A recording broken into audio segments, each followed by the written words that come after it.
गर्मी की छुट्टियों में गुल्ली और बुल्ली दो शरारती भाई अपने दादी के गांव पहुँचे। गांव की मिट्टी, आम के पेड़ और तालाब उन्हें बहुत पसंद थे। लेकिन एक दिन उन्होंने गांव के बच्चों से सुना कि गांव के उत्तर में एक पुराना कुआं है जहां रात को अजीब आवाजें आती हैं। जब गुल्ली और बुल्ली ने इस बारे में दादी से पूछा तो दादी डर गईं और सख्त मना किया। उस कुएं के पास मत जाना, वहाँ बुरी आत्मा है। पर गुल्ली का मन नहीं माना। अगली दोपहर जब सभी सो रहे थे, दोनों भाई चुपचाप टॉर्च और रस्सी लेकर कुएं की ओर निकल पड़े। कुआं एक घने जंगल के बीच था। वहाँ पहुँचते ही चारों ओर सन्नाटा, सूखे पेड़ और हल्की धुंध थी। जैसे ही गुल्ली ने कुएं में टॉर्च डाली, एक सड़ा गला काला हाथ ऊपर उठता दिखा। अचानक एक डरावनी आवाज गूंजी, कौन है जो मेरी नींद तोड़ने आया? दोनों भाई डर के मारे भागने लगे, लेकिन रास्ता गुम हो चुका था।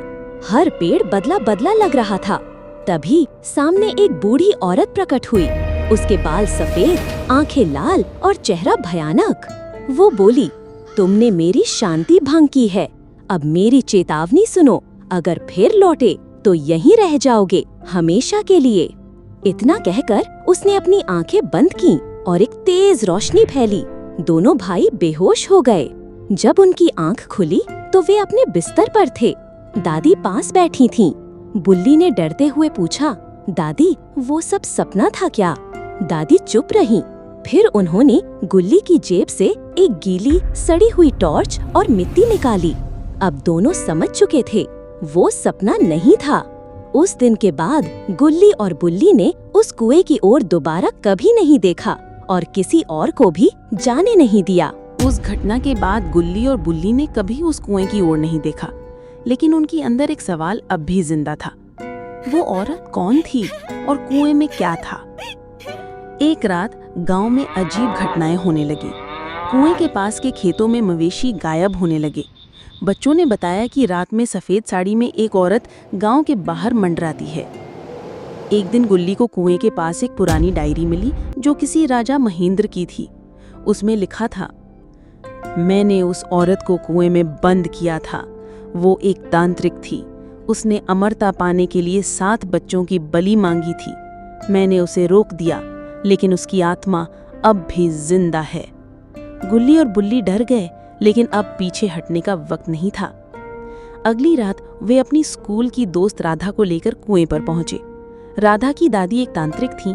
उन्होंने बताया था, उस आत्मा को मुक्त नहीं किया गया तो वो हर पूर्णिमा पर ताकतवर होती जाएगी। उन तीनों ने एक तांत्रिक यंत्र, नमक की रेखा और जलता दिया लेकर कुएं के पास यज्ञ करना शुरू किया।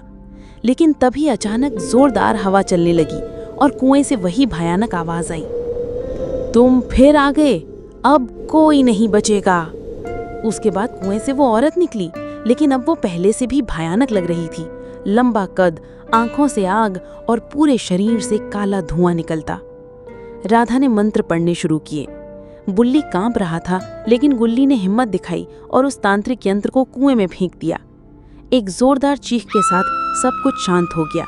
औरत हवा में गायब हो गई। लेकिन तभी गुल्ली को राधा की आंखों में कुछ अजीब दिखा। वो लाल थीं। उसने धीरे से पूछा, तुम ठीक हो ना राधा? राधा हंसी, लेकिन वो हंसी इंसानी नहीं थी। जारी है। क्या राधा पर अब उस आत्मा का कब्जा हो गया? क्या गुल्ली बुल्ली उसे बचा पाएंगे?